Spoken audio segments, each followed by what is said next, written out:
I got you loud and clear. All right. Thank you so much for joining us. We appreciate you spending some time with us in advance of the NASCAR Xfinity Series playoffs, which begin this weekend at Las Vegas Motor Speedway. We're going to get to as many questions as we can with Daniel in the time that we have. And to kick us off, we're going to start with Chris Estrada. Go ahead, Chris. Thank you, Daniel. Thanks for joining us. You've championship four twice already in the Xfinity Series, but since then, a lot has changed for both you and the series itself. So what do you think is the most important lesson you've learned over the last 3 years that can help you get to the championship four again in 2021? Yeah, so that's a good question, right? I mean, I was fortunate my first 2 full-time years of Xfinity Series racing to get there. And, each scenario was its own, right? They all had their little nuances that made each year different than the other and the opportunity different than the other. But, for me, I look at the strengths of this race team and the strengths of myself mentally and physically of where I'm at as a person, as a race car driver now versus where I was then. I think, just keeping myself centered and humbled about the opportunity that I do have in front of me. And yeah, just attacking each week for what it is. Your biggest competitor is yourself in these scenarios, right? So you've got to go and compete to know that every spot does matter, every scenario, every situation and decision you make are going to be different, but they all are going to matter. And I think kind of going through that experience in 17 and 18 hopefully will help me be better now than I was then. I feel confident that I am. Thank you. Yep, absolutely. Our next question is going to come from Bob Puckris. Go ahead, Bob.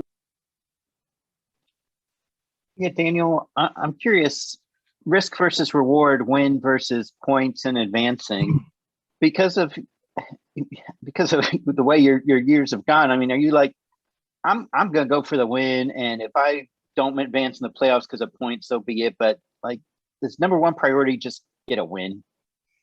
No, I mean, that's obviously a very high priority. I would answer it like this, Bob, right? At the beginning of the season, you have your boxes and the things that you list as things you want to accomplish. And I think I've checked every one of those boxes personally myself that I wanted to, except for 2, and that's win and then win a championship. And, there's still a lot of opportunity left to win races, and there's still a lot of opportunity left to try to make a championship run and get that job done. And, I'll have to make that decision when the time is there, right? I mean, it's all about how you start this round, how you position yourself, whether there's a cushion or not a cushion. A lot goes into that decision, but in the grand scheme of things, as my crew chief Dave Rogers, he'd say, is the instinct.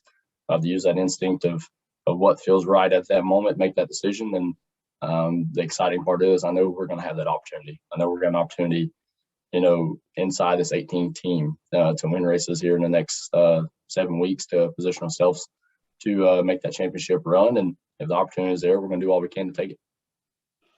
And do you know yet, are you going to be back there next year, or where you might be next year? Yeah, that's a good question. I think we're really close on announcing all that stuff. But yeah, I mean, it is still, up in the air, but hopefully sooner or later we'll get in the paper and get all that stuff locked down. Thank you. Yep. All right. Our next question is going to come from Marty. Go ahead, Marty.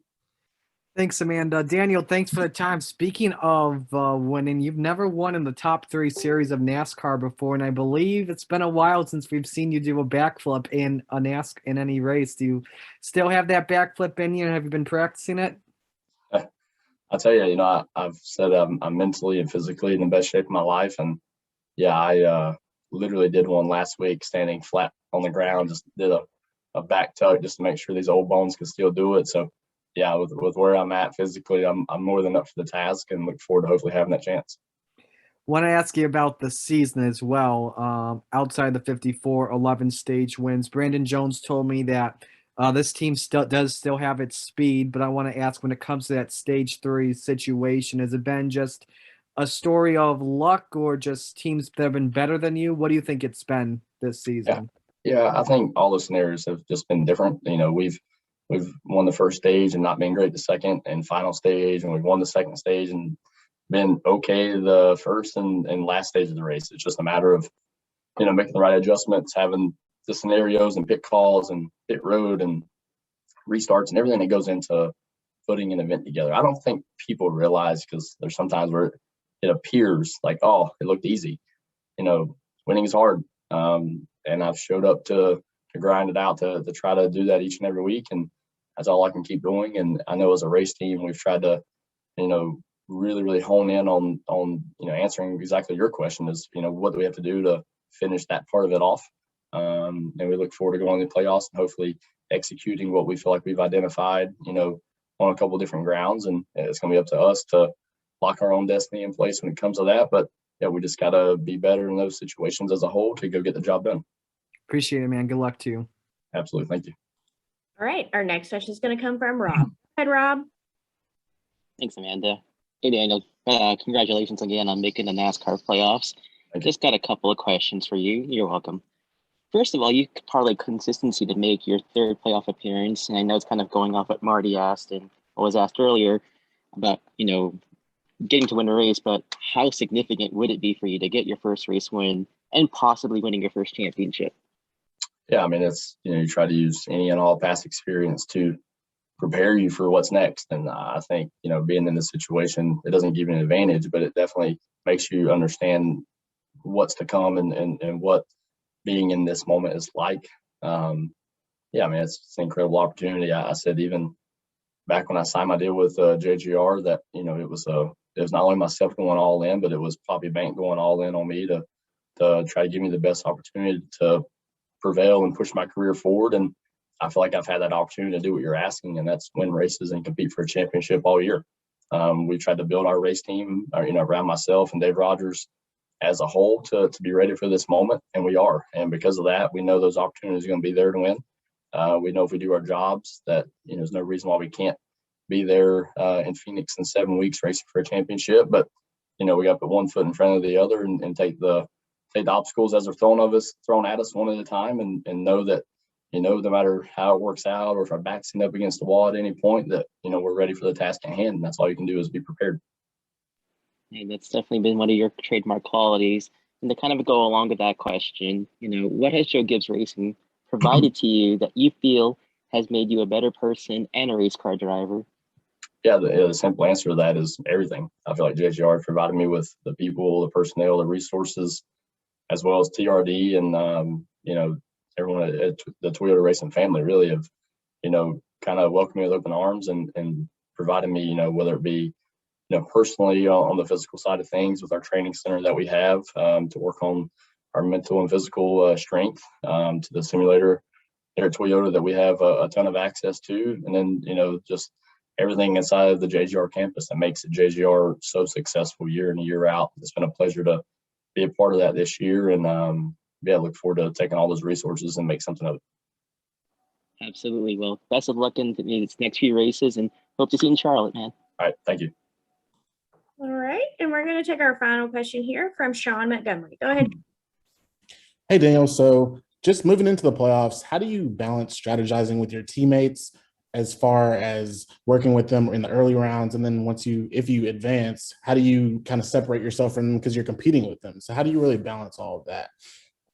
Yeah, that's a great question. That's something that's obviously so integral to NASCAR and makes it its own when it comes to the playoffs is, it's not one specific organization against another in each game, right? You're competing against your own. And, the first task at hand was to get all of our Toyota Supers locked into the playoffs, and we did that successfully. And, now you have to approach it as even though there's, 3 or 4 other teammates that I'll be racing with from time to time, that it's also 3 or 4 positions, points, a lot to go along with that as well. And yeah, you got to tiptoe that line. Obviously, that line becomes a little bit more narrow as you get into the playoffs of what's hard racing and when you have to go and when you don't, and when to cut breaks and when not to. But yeah, I mean, you got to leave every week knowing that you gave yourself and your race team, the best opportunity to advance. And, you'll have to cross that bridge. I'm sure that's going to be in front of each and every one of us, not only our team either, just other teams with teammates throughout the playoffs. But yeah, you don't want to do anything to take any of your guys out of it. But at the end of the day, I mean, one position or 1 point can be the difference. And I've lived that scenario in 2017 trying to get to the championship race. And yeah, it's not a fun one to be in, but you have to elevate your game and rise to the occasion when asked upon. And that'll be all of our mindset, I'm sure. And if it's not, I'm sure coach would be disappointed. He wants us to have that mindset that as much of a team as it is, you got to go get the job done for yourself. Thank you. Good luck this weekend. Yeah, thank you. All right. Well, Daniel, thank you so much. That appears to be all the questions, and we appreciate your time today. Sounds good. Thank you.